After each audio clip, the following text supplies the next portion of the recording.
جو لوگ تکلیف دیتے ہیں، ان الذین یؤذون اللہ ورسولہ، جو اللہ اور اس کے رسول کو اذیت دیتے ہیں، تکلیف پہنچاتے ہیں، رسول اللہ کی گستاخی کرتے ہیں، اللہ تعالیٰ ارشاد فرماتا ہے لعنہم اللہ فی الدنیا والآخرہ، تو اللہ نے لعنہم اللہ نے انہیں ملعون قرار دیا ہے۔ کہاں پر؟ تو اللہ فرماتا ہے فی الدنیا، دنیا میں بھی وہ ملعون ہے، والآخرہ، اور آخرت میں بھی وہ ملعون ہے۔ ملعون ہے کا مطلب کیا ہے؟ اللہ رب العزت کی رحمت سے وہ دور ہے، دنیا میں بھی اللہ کی رحمت سے دور ہے اور آخرت میں بھی اللہ کی رحمت سے محروم ہے۔ کون لوگ؟ وہ لوگ جو اذیت دیتے ہیں، کس کو؟ اللہ اور اس کے رسول کو۔ عزیزان گرامی قدر، پھر اللہ پاک ارشاد فرماتا ہے وَأَعَدَّ لَهُمْ عَذَابًا مُهِينًا، اور اللہ تعالیٰ نے ایسے لوگوں کے لیے ذلت آمیز عذاب تیار کر رکھا ہے۔ میرے دوستو، آپ سوچ رہے ہوں گے میں کیا کہنا چاہتا ہوں۔ عزیزان گرامی قدر، سیدھی بات میں اپنی خدمت میں عرض کرنا چاہتا ہوں، وہ یہ ہے کہ حضور پاک صلی اللہ تعالیٰ علیہ وآلہ وسلم کی گستاخی کرنا یا رسول اللہ صلی اللہ تعالیٰ علیہ وآلہ وسلم کی بارگاہ میں ایسے الفاظ کا استعمال کرنا جو حضور کی شایع نشان نہیں ہے، یہ رسول اللہ کو اذیت پہنچانا ہے، یہ رسول اللہ کو تکلیف پہنچانا ہے، یہ رسول اللہ کو رسول اللہ کے لیے تکلیف کا باعث ہے۔ اللہ تعالیٰ نے ایک اصول مقرر فرمایا ہے کہ جو میرے حبیب کو اذیت دیتا ہے، جو میرے مصطفیٰ کی بارگاہ میں بے ادبی کرتا ہے، جو میرے رسول صلی اللہ تعالیٰ علیہ وآلہ وسلم کی بے ادبی کا ارتکاب کرتا ہے، اللہ تعالیٰ نے اپنے حبیب کا ذکر تنہا نہیں فرمایا، ساتھ میں اپنا ذکر بھی شامل فرما لیا۔ وجہ کیا ہے؟ رسول کو اذیت دینا یا اللہ کو اذیت دینا ہے، رسول کے خلاف کہنا یا اللہ کے خلاف کہنا ہے، رسول اللہ کی شان گھٹانا دراصل یہ اللہ کی شان گھٹانا ہے۔ آپ بولیں گے ایسا کیسے ہو سکتا ہے؟ رسول اللہ الگ ہے، اللہ الگ ہے، یہ رسول اللہ کی بے ادبی اللہ کی بے ادبی کیسے قرار پاتی ہے؟ عزیزان گرامی قدر، یہ صحیح ہے کہ اللہ الگ ہے، رسول اللہ الگ ہے، مگر بے ادبی دونوں کی الگ نہیں ہے۔ اللہ اسی قدر سخت نوٹس لیتا ہے رسول اللہ کی بے ادبی پر جس قدر سخت نوٹس لیتا ہے اپنی بے ادبی پر۔ عزیزان گرامی قدر، رسول اللہ اللہ کے محبوب ہیں، رسول اللہ اللہ کے پیارے ہیں، رسول اللہ اللہ کے مصطفیٰ ہیں، رسول اللہ اللہ کے مجتبی ہیں، رسول اللہ اللہ کے حبیب ہیں۔ عزیزان گرامی قدر، رسول اللہ کی بے ادبی، اللہ فرماتا ہے دنیا سمجھتی ہے کہ رسول اللہ کی بے ادبی ہے، در حقیقت یہ اللہ کی بے ادبی ہے، چونکہ اللہ نے ان کو مصطفیٰ بنایا، اللہ نے ان کو مجتبی بنایا، اللہ نے ان کی حفاظت فرمائی، اللہ نے ان کی عصمت کی حفاظت فرمائی، ان کے کیریکٹر کی حفاظت فرمائی، اللہ رب العزت نے ان کو ادب سکھلایا، ان کے ظاہر کو اللہ نے پاک فرمایا، ان کے باطن کو اللہ نے اجلا فرمایا۔ اب اگر کوئی رسول اللہ کے کیریکٹر پر انگلی اٹھاتا ہے، در حقیقت وہ اللہ کی تربیت پر انگلی اٹھا رہا ہے۔ عزیزان گرامی قدر، اب اگر کوئی رسول اللہ علیہ السلام کے کردار پر انگلی اٹھاتا ہے، دراصل وہ رسول اللہ صلی اللہ تعالیٰ علیہ وآلہ وسلم کے کردار پر انگلی نہیں اٹھاتا، وہ اللہ رب العزت کی تربیت پر انگلی اٹھاتا ہے۔ چونکہ اللہ کے حبیب علیہ السلام نے واضح طور پر ارشاد فرمایا ادبنی ربی فاحسن تأدیبی، ارشاد فرماتے ہیں لوگوں مجھے میرے رب نے ادب سکھلایا ہے۔ اب اگر حضور کے کیریکٹر میں کوئی کمی ٹھہرائی جائے گی یا حضور کے اندر کسی نقص کا بیان کیا جائے گا، در حقیقت وہ اللہ رب العزت کی تربیت پر انگلی اٹھے گی، اسی لیے اللہ رب العزت سخت ناراض ہوتا ہے۔ ایسے لوگوں کی سزا کیا ہے؟ اللہ فرماتا ہے ایسے لوگوں کو سزا کے طور پر اللہ کس چیز سے محروم کر دیتا ہے؟ اللہ فرماتا ہے دنیا میں بھی وہ میری رحمت سے محروم ہے اور آخرت میں بھی میری رحمت سے محروم ہے۔ دنیا میں اگر کوئی بندہ اللہ کی رحمت سے محروم ہوتا ہے تو وہ ذلیل ہوتا ہے، وہ رسوا ہوتا ہے۔ میرے دوستو، آپ اور ہم عزت دار کیوں ہیں، عزت کے ساتھ کیوں بیٹھے ہوئے؟ اس واسطے کہ اللہ کی رحمت نے پردے ڈال رکھے ہیں۔ عزیزان گرامی قدر، اللہ پردے ڈالتا ہے تو انسان کی عزت سلامت رہتی ہے، اللہ پردے اٹھا دیتا ہے، اپنی رحمت دور کر دیتا ہے تو پھر انسان ذلیل و خوار اور رسوا ہو کر رہ جاتا ہے۔ اللہ ہی کی رحمت کی وجہ سے ہر انسان عزت دار برقرار رہتا ہے، اللہ ہی کی رحمت کی وجہ سے ہر انسان کی عزت برقرار رہتی ہے۔ اللہ جب اپنی رحمت کو دور فرما دیتا ہے تو پھر انسان ذلیل ہوتا ہے، رسوا ہوتا ہے، خوار ہوتا ہے اور اس کی عزتیں پامال ہوتی ہیں۔ اللہ رب العزت فرما رہا ہے جو میرے حبیب کی بے ادبی کرے، جو میرے رسول کی گستاخی کرے، جو میرے رسول صلی اللہ تعالیٰ علیہ وآلہ وسلم کی شان میں بے ادبی والے الفاظ استعمال کرے، نقصان یہ ہوگا لعنہم اللہ فی الدنیا والآخرہ، اللہ اسے دنیا میں بھی اپنی رحمت سے دور کرے گا، ملعون قرار دے گا، اور پھر آخرت میں بھی کسی بھی قسم کی ایکسپیکٹیشن مت رکھنا کہ میں نے اتنی نیکیاں کر لی ہیں۔ اللہ فرماتا ہے نیکیاں کوئی کام نہیں دیتی، اگر کوئی بندہ میرے حبیب کی گستاخی کرے تو وہ ملعون ہے جو میرے مصطفیٰ کی بارگاہ کا گستاخ ہو۔ وَأَعَدَّ لَهُمْ عَذَابًا مُهِينًا، پھر ساتھ میں فرمایا یہ تو دنیا اور آخرت کا انجام ہے، اس کے بعد کا بھی سن لو۔ آخرت میں دنیا اور آخرت کے بعد پھر اس کے لیے جہنم کا وہ بھی اہانت آمیز ذلیل کر دینے والا عذاب، ایسا عذاب جس سے صرف ذلت انسان کا مقدر بنے، ایسے بندے کے لیے تیار ہے۔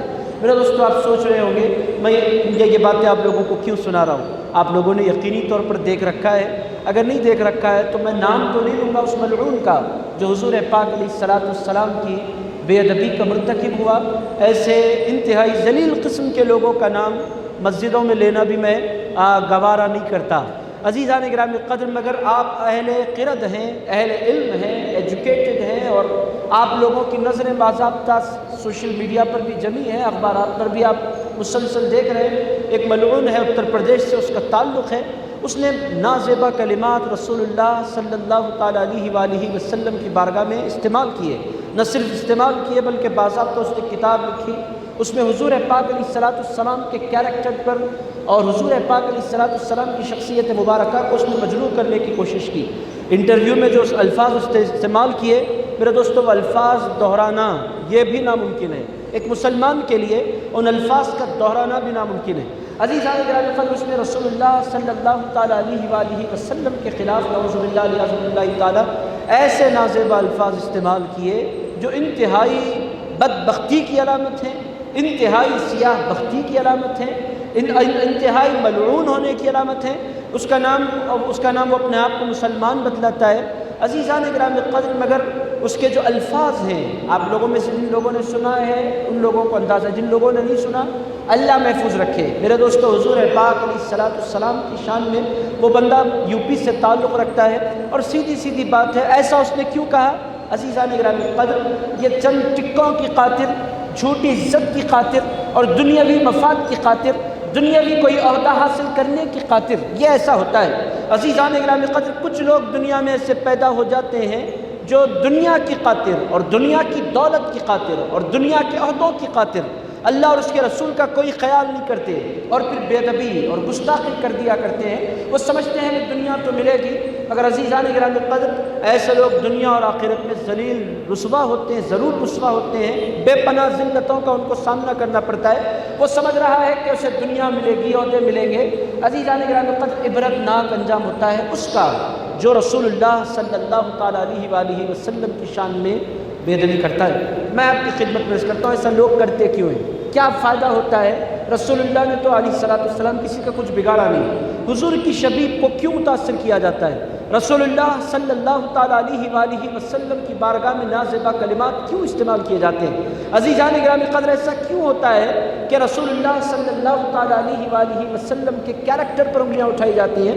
عزیز دوستو، اس کی وجہ کیا ہے؟ اس کی وجہ اسلام کی بڑھتی ہوئی مقبولیت ہے۔ عزیزان گرامی قدر، اسلام پھل رہا ہے، اسلام اور بڑھتا چلا جا رہا ہے، اور مسلمان لاکھ ان کے اندر خرابیاں پیدا ہو جائیں مگر ایک نام پر وہ کل بھی مرتے تھے، اب بھی مرتے ہیں، ایک بارگاہ سے ان کا تعلق کل بھی تھا اور اب بھی ہے۔ مسلمان گناہگار ضرور ہیں، مگر عزیزان گرامی قدر رسول اللہ صلی اللہ تعالیٰ علیہ وآلہ وسلم کا نام آئے، مسلمان لاکھ گناہگار کیوں نہ ہو، اس کا ایمان تڑپ، اس کا دل مچلنے لگتا ہے، آنکھیں بھیگنے لگتی ہیں۔ میرے دوستو، 1400 سال گزر جانے کے باوجود بھی ایک ذات سے ایسا گہرا تعلق مسلمانوں کا ہے کہ وہ نام لو تو وہ پھر بے چین ہو جاتے ہیں۔ عزیزان گرامی قدر، ایک نام سے، ایک ذات سے غیر معمولی کنیکشن ہے۔ میرے دوستو، دنیا میں آپ ایسا کنیکشن کسی بھی مذہب کے ماننے والوں میں نہیں بتا سکتے جیسا کنیکشن مسلمانوں کا اپنے رسول کے ساتھ ہے۔ عزیزان گرامی قدر، غیر معمولی کنیکشن ہے مسلمانوں کا اپنے رسول کے ساتھ، اپنے آقا کے ساتھ، اپنے مولا کے ساتھ، اپنے سرکار کے ساتھ۔ یہ باتیں بہت سے لوگوں کو چبھتی ہیں، یہ کیا بات ہے؟ یہ رہتے کہیں ہیں مگر جب رسول اللہ کا ذکر آتا ہے یہ بے چین ہو جاتے ہیں، اور پھر یہ جہاں رہتے ہیں گناہگار ہوں گے مگر رسول اللہ کے وفادار ضرور ہوں گے۔ ان لوگوں کا معاملہ یہ ہے کہ یہ لوگ ٹوپیاں بھی پہنتے ہیں، یہ لوگ داڑھیاں بھی سجاتے ہیں، یہ لوگ نکاح کا معاملہ آتا ہے اپنے رسول کو نہیں بھولتے، ایک حد تک ہی صحیح ان کے پاس نکاح میں بھی رسول اللہ ہوتے ہیں، ان کی خوشیوں میں بھی رسول اللہ ہوتے ہیں، ان کے غموں میں بھی رسول اللہ کی یادیں ہوتی ہیں۔ دین کسی نہ کسی حیثیت سے ان کی زندگیوں میں پایا جاتا ہے، یہ لوگوں کو کھٹکتا ہے۔ اب دین کو بدنام کرنے کے لیے کوشش کیا کی جاتی ہے؟ وہ جانتے ہیں کہ اس دین کی سب سے بڑی طاقت رسول اللہ صلی اللہ تعالیٰ علیہ وآلہ وسلم کی ہستی مبارک ہے۔ ان کو اچھی طرح اندازہ ہے کہ اسلام کی طاقت کو محمد الرسول اللہ کہتے ہیں۔ اسلام آپ لوگوں کو بھی خدمت میں عرض کروں، ایک اسکالر ہے، پہلے وہ ہندو تھے اب بھی ہندو ہیں، ان کا باضابطہ یوٹیوب پر میں نے بیان دیکھا، وہ کہہ رہا تھا میں نے قرآن پڑھا اور قرآن پڑھنے کے بعد بجائے اسلام کے قریب ہونے کے، چونکہ قرآن وہ صرف الفاظ ترجمہ میں نے پڑھا، اس کی تفسیر میں نے نہیں دیکھی، تو صرف الفاظ دیکھنے کی وجہ سے قرآن میری سمجھ میں نہیں آیا اور اسلام کے خلاف میرے اندر نفرت کے جذبات بڑھ کے میں نے کہا نفرت کرنے کے بجائے ایک مرتبہ مجھے اسلام لانے والے رسول کی زندگی بھی دیکھنی ہوگی۔ میں نے رسول اللہ کی سیرت پڑھی، بہت ڈیپ میں نے اسٹڈی کی۔ وہ کہتا ہے جیسے جیسے میں رسول اللہ کی زندگی پڑھتا جاتا تھا ویسے ویسے مجھ پر قرآن کی عظمت اجاگر ہوتی چلی جاتی تھی۔ میں جیسے جیسے رسول اللہ کو پڑھتا گیا قرآن میرے سینے پر کھلنا شروع ہو گیا۔ اور وہ کہتا ہے کہ لوگوں رسول اللہ کے بغیر قرآن پڑھو، قرآن سمجھ میں نہیں آئے گا۔ قرآن پڑھنا ہے، الفاظ قرآن کے رکھو، سیرت رسول اللہ کے سامنے رکھو، ذات رسول اللہ کی ہو، ساتھ میں قرآن ہو۔ الفاظ قرآن اگر تھیوری ہے تو محمد الرسول اللہ پریکٹیکل ہے۔ عزیزان گرامی قدر، حضور پاک علیہ السلام کے ساتھ جب بندہ قرآن کی اسٹڈی کرتا ہے تو پھر انسان یہ کہنے پر مجبور ہو جاتا ہے لا الہ الا اللہ محمد الرسول اللہ صلی اللہ علیہ وآلہ وسلم۔ عزیزان گرامی قدر، اسی لیے ہر زمانے میں کچھ لوگ ایسے کھڑے ہوتے ہیں جو دنیاوی مفاد کی خاطر یا دنیاوی عہدے کی خاطر یا دنیا میں کچھ نام کمانے کی خاطر یا پھر دنیاوی دولت حاصل کرنے کی خاطر رسول اللہ صلی اللہ تعالیٰ علیہ وآلہ وسلم کی شان میں بے ادبیاں کرتے ہیں، رسول اللہ صلی اللہ تعالیٰ علیہ وآلہ وسلم کی بارگاہ کی گستاخیاں کرتے ہیں۔ مگر عزیزان گرامی قدر، یہ بات ہمیں ذہن نشین رکھنی چاہیے کہ یہ لاکھ کوشش کریں، ہماری یہ ذمہ داری ہے کہ ہم بحیثیت مسلمان اپنے سرکار صلی اللہ تعالیٰ علیہ وآلہ وسلم کی عظمتوں کو اپنے سینے میں زندہ رکھیں اور رسول اللہ صلی اللہ تعالیٰ علیہ وآلہ وسلم کی عظمتوں کو اپنی آنے والی نسلوں میں منتقل کریں۔ عزیزان گرامی قدر، ایمان نام کس کا ہے؟ رسول اللہ کی وفا کا نام ہے۔ ایمان نام کس کا ہے؟ رسول اللہ کی بارگاہ کے ادب کا نام ہے۔ ایمان نام کس کا ہے؟ رسول اللہ صلی اللہ تعالیٰ علیہ وآلہ وسلم سے تعلق کا ہے۔ عزیزان گرامی قدر، ایمان کس کو کہتے ہیں؟ حضور جس کے سینے میں آتے ہیں اسی کے سینے میں ایمان آیا کرتا ہے۔ حضور جس کے سینے میں نہ ہو اس کے سینے میں پھر ایمان بھی نہیں ہو سکتا۔ میرے دوستو، ہماری اور بالخصوص مسلمان جو باشعور ہیں ان کی زمانے میں یہ ذمہ داری ہے وہ دو کام کریں۔ پہلا کام یہ ہے کہ حضور کی محبتیں جو اللہ رب العزت نے آپ کو عطا فرمائی وہ اپنی نسلوں میں منتقل کریں، یہ پہلی ذمہ داری ہے۔ دوسری ذمہ داری یہ ہے کہ رسول اللہ صلی اللہ تعالیٰ علیہ وآلہ وسلم کی شانوں کا بار بار بیان کریں، رسول اللہ صلی اللہ تعالیٰ علیہ وآلہ وسلم کے کیریکٹر کی عظمتوں کو لوگوں کے درمیان رکھیں۔ یہ ہماری اخلاقی اور ایمانی سب سے بڑی ذمہ داری ہے۔ بہرحال عزیزان گرامی قدر، گستاخی کرنے والوں نے گستاخی کی، آپ حضرات میں سے جن لوگوں نے سنا ہے، جن لوگوں نے نہیں سنا ہے، اللہ تعالیٰ کے کانوں کو محفوظ رکھے اس قسم کے الفاظ سے۔ اب جو ہمیں کرنا ہے وہ میں نے آپ کی خدمت میں عرض کر دیا۔ اللہ تعالیٰ کا طریقہ کیا ہے؟ اللہ تعالیٰ رسول اللہ کی بے ادبی کو کیسے دیکھتا ہے؟ میرے دوستو، اس کو اگر آپ کو سمجھنا ہے تو آپ کو سورۃ القلم اٹھانا پڑے گا۔ سورۃ القلم یہ 29ویں پارے کی دوسری سورت ہے، 29واں پارہ تبارک الذی، آپ جس کو کہتے ہیں سورۃ الملک کے بعد جو سورت آتی ہے وہ سورۃ القلم ہے۔ عزیز دوستو، اللہ تعالیٰ کبھی بھی بندے کے عیبوں کو نہیں کھولتا، اللہ کی شان یہ نہیں ہے۔ اللہ تعالیٰ بندوں کے عیبوں کو چھپاتا ہے، یہ اللہ کی شان، وہ ستار العیوب اس کی شان ہے، وہ لوگوں کے عیبوں پر پردے ڈالنے والا ہے۔ مگر عزیزان گرامی قدر، اگر آپ سورۃ القلم اٹھا کر پڑھیں تو آپ حیرت زدہ ہو جائیں گے۔ اللہ تعالیٰ نے ایک شخص کے 10 عیب بیان کیے ہیں اپنے کلام میں۔ اللہ تعالیٰ نے 10 عیب بیان کیے ہیں گن گن کر، الگ الگ ایک بندے کے۔ اس نے کیا تھا، اس کی خطا کیا تھی؟ تو تمام مفسرین کا اس بات پر اجماع ہے کہ اس نے رسول اللہ کی شان میں بے ادبی کی تھی۔ عزیزان گرامی قدر، اس سے آپ اندازہ لگائیں کہ اللہ تعالیٰ جو عیبوں کو چھپانے والا رب ہے، جو عیبوں پر پردے ڈالنے والا رب ہے، جو عیبوں کو پر اپنی ستاریت کے پردے ڈال کر ڈھانپ دیا کرتا ہے، وہ اللہ تعالیٰ جو بڑا کریم ہے، بہت رؤوف ہے، بڑا رحیم ہے، بہت رحمان ہے اپنے بندوں پر، وہ اللہ نے 10 عیب بیان کیے ہیں۔ کس کے؟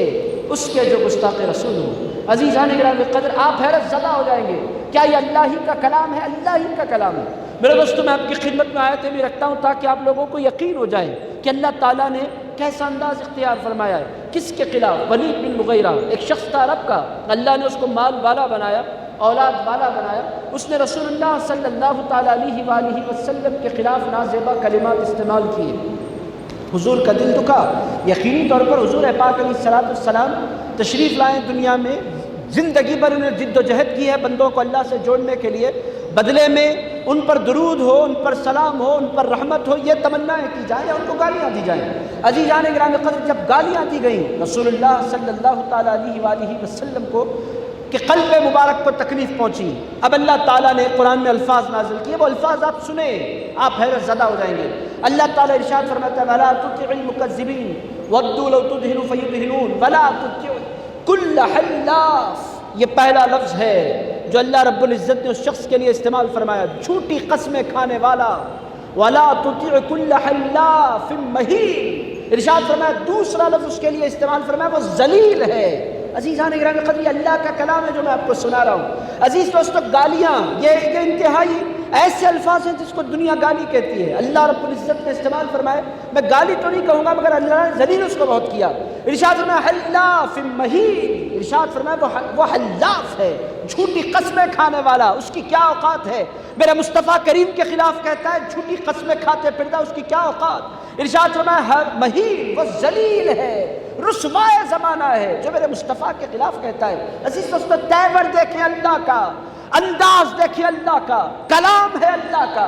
وَلَا تُطِعِ كُلَّ حَلَّافٍ مَّهِينٍ، حماز، ارشاد فرمایا یہ عیب تلاش کرتے پھرتا ہے، ایسی شخصیت میں جس میں نے کوئی عیب رکھے ہی نہیں، عیب تلاش کرتا پھرتا ہے۔ مشاء بنمیم، ارشاد فرمایا چغلیاں کھاتا پھرتا ہے، چغل خور ہے۔ آپ دیکھیں اللہ کا کلام میں آپ کو سنا رہا ہوں، قسمیں، جھوٹی قسمیں کھانے والا، ذلیل اور خوار اور عیب جو، اور ارشاد فرمایا مشاء بنمیم، چغلیاں کھاتے پھرنے والا۔ اس کے بعد ارشاد فرمایا مناع للخیر، ارشاد فرمایا یہ بھلائی سے روکنے والا، معتد، حد سے زیادہ گزر جانے والا، اثیم، بد کردار اور انتہائی کیریکٹر لیس اثیم۔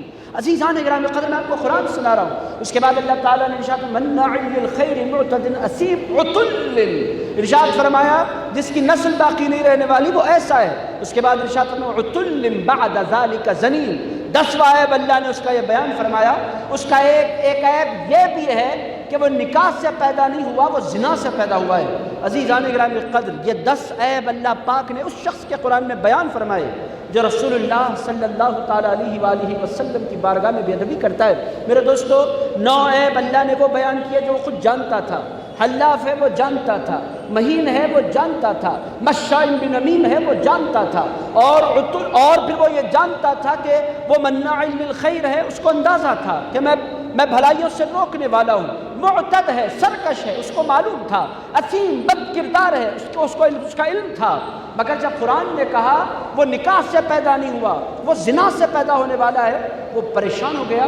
یہ کیا بات ہوئی؟ میرا باپ بھی ہے، میرا خاندان بھی ہے، میرا پورا پس منظر ہے، اس کی سمجھ میں نہیں آیا یہ کیا ہو گیا۔ قرآن نے اس کے بارے میں ایسے کہا، دوڑتے ہوئے اپنی ماں کے پاس گیا اور جا کر خنجر نکال کر اس کے گلے پر رکھ دیا خنجر، اور رکھ کر کہا 10 عیب رسول اللہ نے میرے بیان کیے، 9 عیبوں کی مجھے خبر ہے، یہ ساری گندی عادتیں میرے اندر پائی جاتی ہیں، مگر 10واں عیب میرا رسول اللہ نے بیان فرمایا ہے، وہ یہ ہے کہ میں نکاح سے پیدا نہیں ہوا، زنا سے پیدا ہوا۔ اس کے بارے میں میری ماں تو کیا کہتی ہے؟ سچ بتانا ورنہ میں تیرا گلا کاٹ دوں گا۔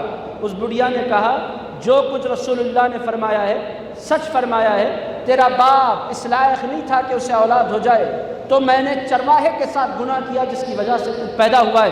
عزیزان گرامی قدر، اس سے یہ بھی پتہ چل رہا ہے کہ جو رسول اللہ کی بارگاہ کا گستاخ ہوتا ہے وہ شریف النسب نہیں ہو سکتا، شریف باپ کی اولاد نہیں ہو سکتا۔ جس کے نسب میں پاکی ہوتی ہے وہ رسول اللہ کی بے ادبی نہیں کرتا، وہ تو رسول اللہ پر قربان ہو جایا کرتا ہے۔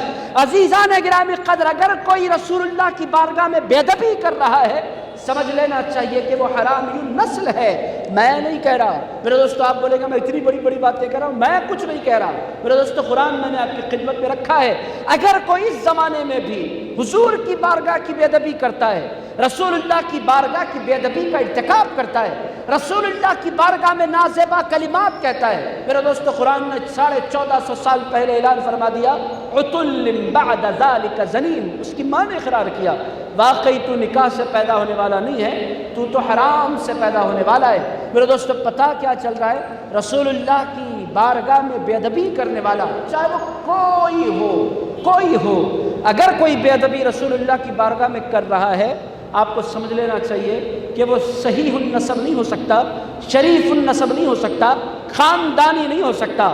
عزیزان گرامی قدر، وہ ناجائز ہوگا تبھی جا کر وہ رسول اللہ کی بارگاہ میں بے ادبی کا ارتکاب کرے گا۔ عزیزان گرامی قدر، یہ قرآن ہے، میں آپ کی خدمت میں عرض کر رہا ہوں کہ قرآن بہت سیریس نوٹس لیتا ہے ان کی جو رسول اللہ صلی اللہ تعالیٰ علیہ وآلہ وسلم کی بارگاہ میں بے ادبی کیا کرتے ہیں۔ میرے دوستو آپ کی خدمت میں کھول کر کیوں عرض کر رہا ہوں؟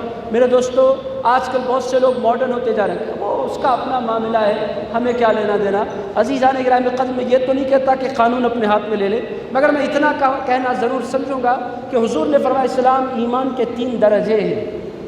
پہلا درجہ یہ ہے کہ ہاتھ سے روکے، دوسرا درجہ یہ ہے کہ زبان سے روکے، تیسرا درجہ یہ ہے کہ کم سے کم دل میں برا جانے۔ میرے دوستو ہم پہلے درجے پر اگر نہیں ہیں، کسی کو ہاتھ سے نہیں روک سکتے، کم سے کم دوسرے درجے پر تو ہمیں ہونا چاہیے کہ ہم اس کی مذمت کریں اپنی زبان سے جو رسول اللہ صلی اللہ تعالیٰ علیہ وآلہ وسلم کی گستاخی کر رہے ہیں، اور ہم دفاع کریں اپنے سرکار کا، ہم اپنے سرکار کی خاطر کھڑے ہو جائیں۔ میرے دوستو ہم جانتے ہیں کہ رسول اللہ صلی اللہ تعالیٰ علیہ وآلہ وسلم کی خدمت ہم کچھ نہیں کر سکتے، مگر کم سے کم حق غلامی تو ادا کریں۔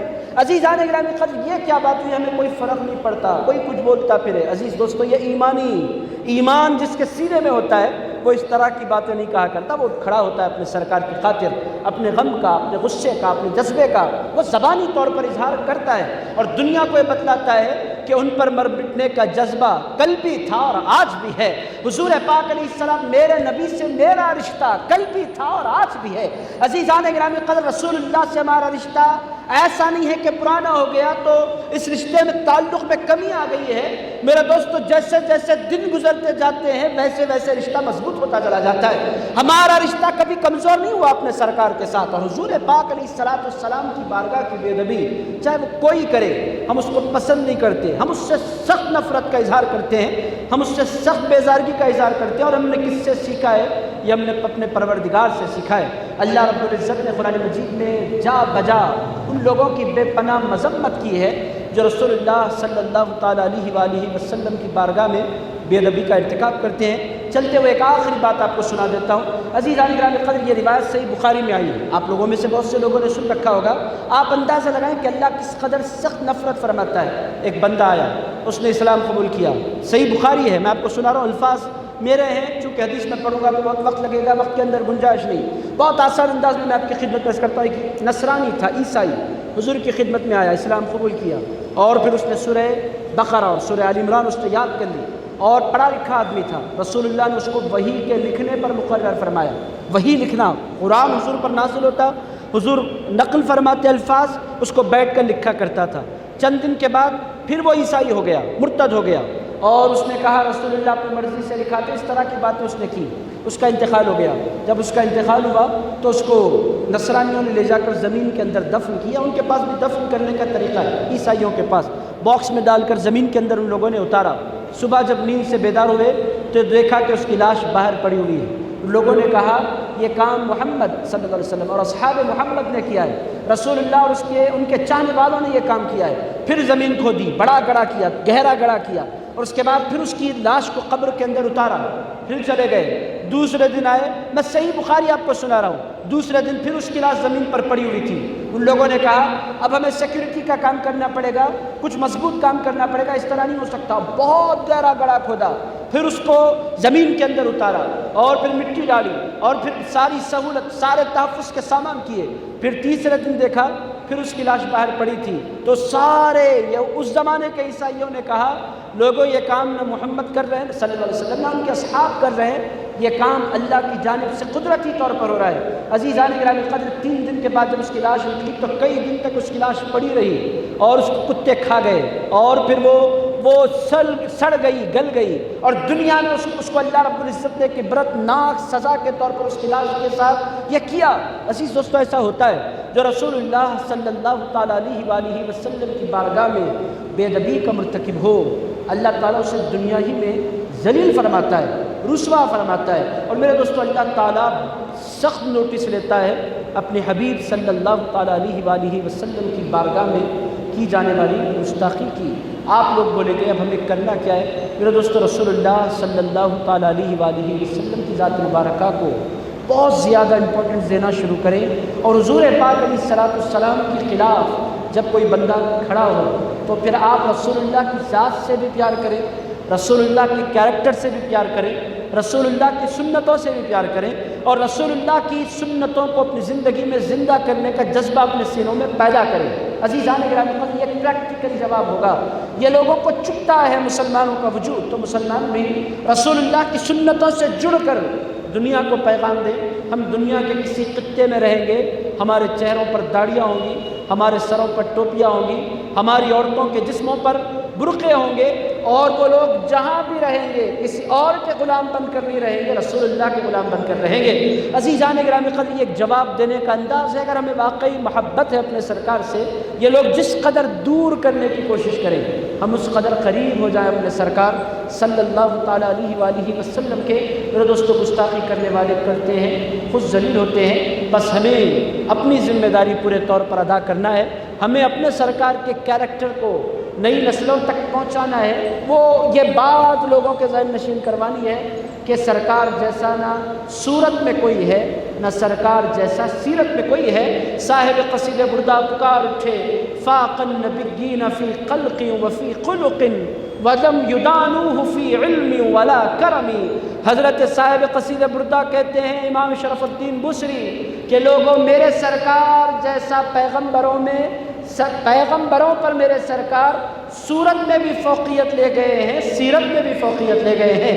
عام انسان ان کا کیا مقابلہ کریں؟ پیغمبر بھی نہ ان کے جیسی صورت رکھتے ہیں، نہ ان کے جیسی سیرت رکھتے ہیں۔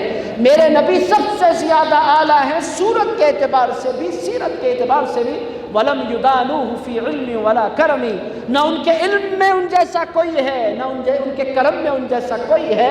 ہر چیز میں میرے سرکار لاجواب ہیں، بے مثال ہیں، ان کی کوئی مثال نہیں، ان کا کوئی جواب نہیں، ان جیسا کوئی نہیں۔ وہ بے مثل ہیں، وہ بے نظیر ہیں، وہ ایسے ہیں کہ پھر اللہ نے ایسی کوئی صورت بنائی نہیں۔ اور علامہ اقبال رحمۃ اللہ علیہ کے انداز میں اگر آپ کہیں تو عزیزان گرامی قدر پکار اٹھتے ہیں، قلندر لاہوری علامہ اقبال رحمۃ اللہ علیہ کہتے ہیں کہ اے لوگو، اللہ تعالیٰ نے جیسا حسن اپنے رسول کو عطا فرمایا ہے، ایسا حسین نہ دکان آئینہ ساز میں، نہ ہمارے فکر و خیال میں، نہ دکان آئینہ ساز میں۔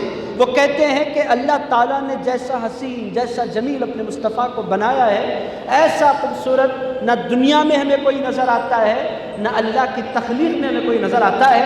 حسن کی انتہا کا نام محمد الرسول اللہ ہے، کمال کے پیکر کا نام محمد الرسول اللہ ہے، کیریکٹر کی انتہا کا نام رسول اللہ ہے، کردار کی بلندی کا نام رسول اللہ ہے، سراپا اخلاق کا نام رسول اللہ ہے۔ ان جیسا نہ ہماری کائنات میں پایا جاتا ہے، نہ اللہ کی سارے مخلوق میں ان کی کوئی مثال پائی جاتی ہے۔ اللہ تعالی ہم تمام کو اپنے رسول صلی اللہ تعالیٰ علیہ وآلہ وسلم سے سچی محبت کرنے کی توفیق عطا فرمائے۔ اللہ تعالی